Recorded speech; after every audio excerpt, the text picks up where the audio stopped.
Hello बच्चा लोग, this is ग्वाल एकेडमी। आई एम मोहिनी ग्वाल।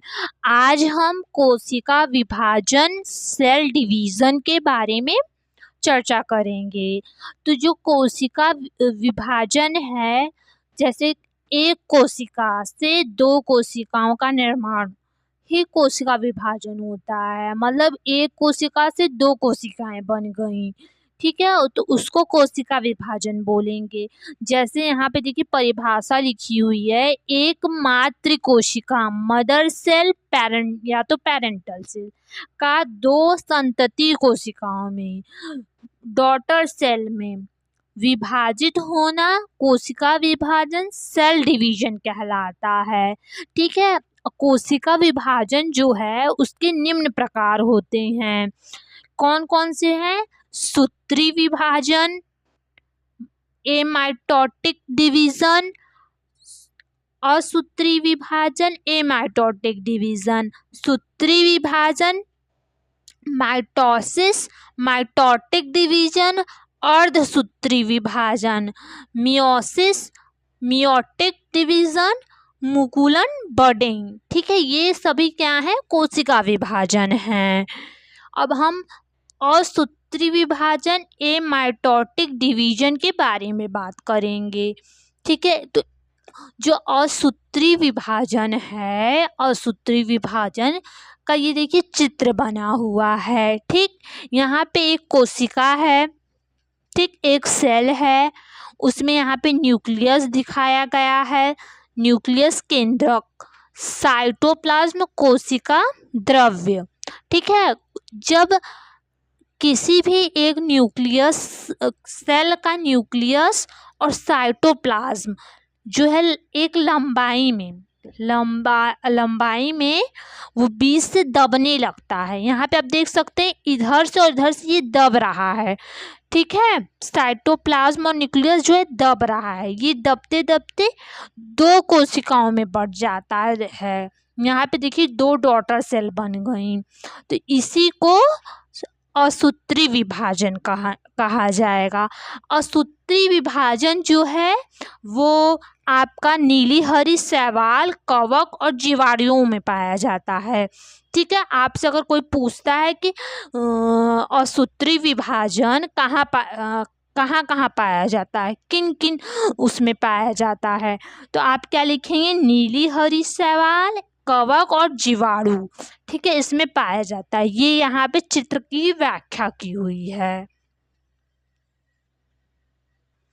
आइए अब हम बात करते हैं सूत्री विभाजन, माइटोसिस, माइटोटिक डिवीजन के बारे में। तो जो सूत्री विभाजन है उसकी खोज जो है फ्लेमिंग ने की थी। ठीक है, फ्लेमिंग ने। और जो सूत्री विभाजन होता है वो सभी कायिक कोशिकाओं में पाया जाता है।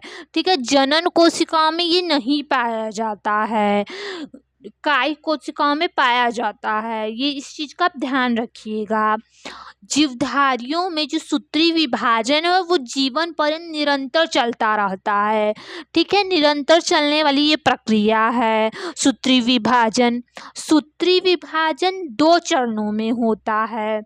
ठीक है, सूत्री विभाजन दो चरणों में होता है।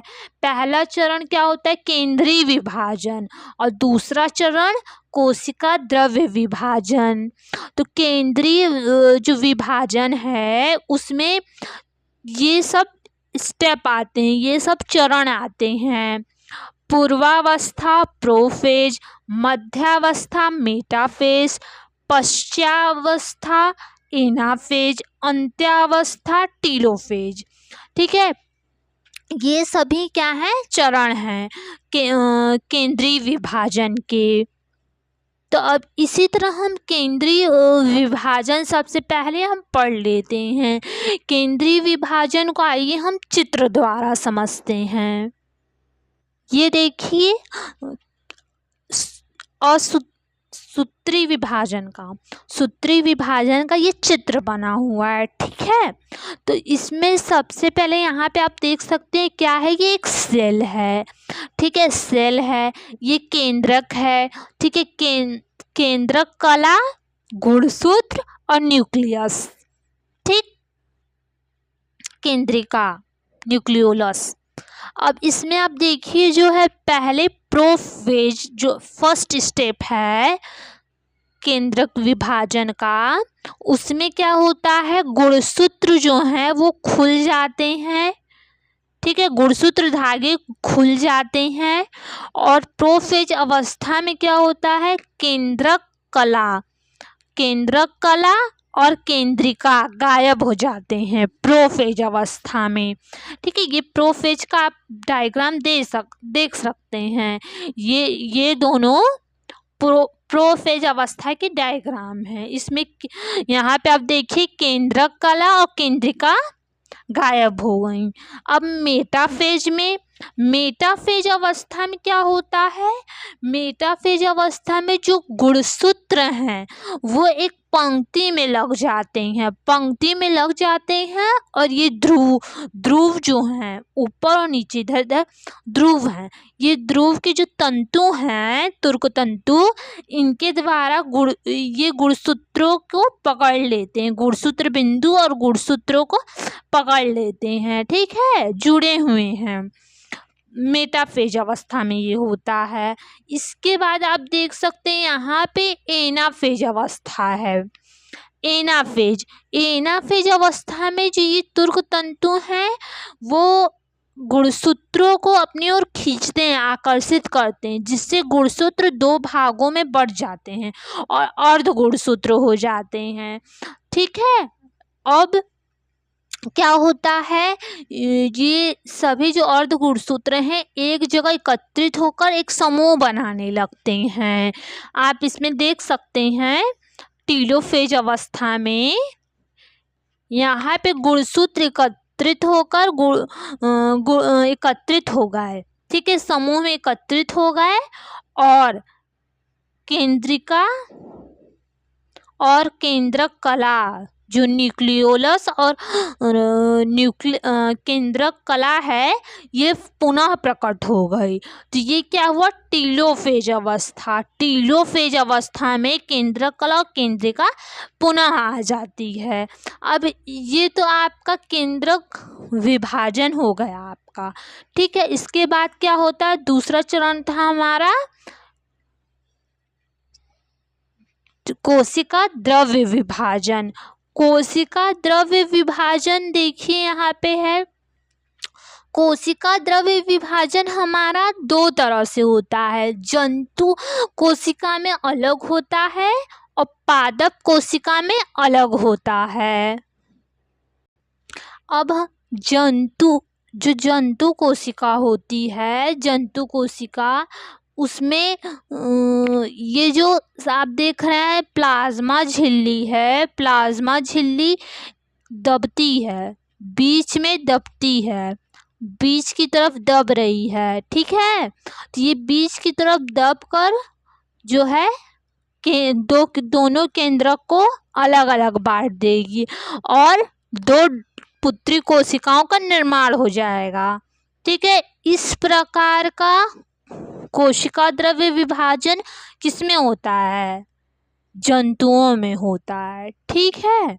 जंतु कोशिका में इस तरह का विभाजन होता है, कोशिका द्रव्य विभाजन। और पादप में किस प्रकार का होता है, पादप, आइए हम यहीं पे पादप के बारे में भी जान लेते हैं।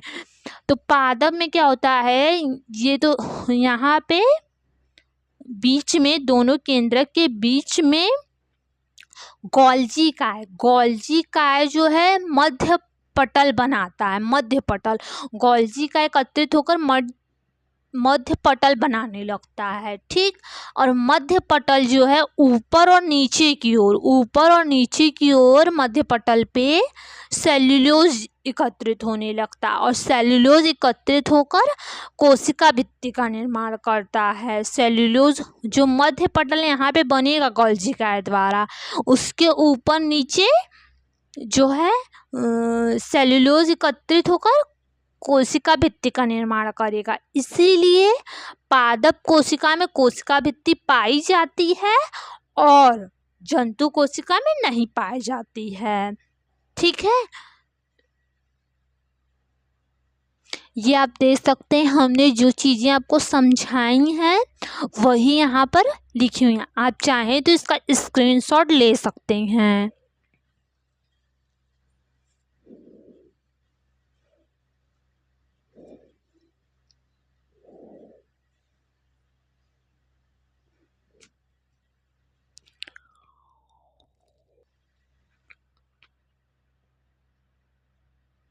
अब हम बात करेंगे सूत्री विभाजन के कार्य के बारे में।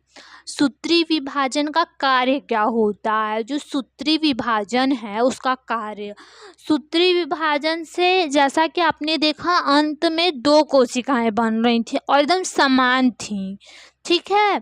और जब विभाजन से दो कोशिकाएं बन रही हैं, पहले एक थी अब दो हो गई, तो क्या होगा? उससे आकार में वृद्धि हो जाएगी, ठीक है। और जब नई कोशिका बन गई शरीर में, तो जो कभी कभी हमारे शरीर में चोट लग जाती, क्षतिग्रस्त तो हो जाता है कोई भी चीज़, तो उससे नई कोशिकाएं उसका स्थान ले लेती हैं। और कुछ जीवों में क्या होता है कि विभाजन से नए जीव बन जाते हैं, ठीक है। यही कार्य है। आई होप आपको आज की क्लास पसंद आई हो, तो इसलिए आप चैनल को सब्सक्राइब ज़रूर करें और वीडियो को लाइक और शेयर भी करें।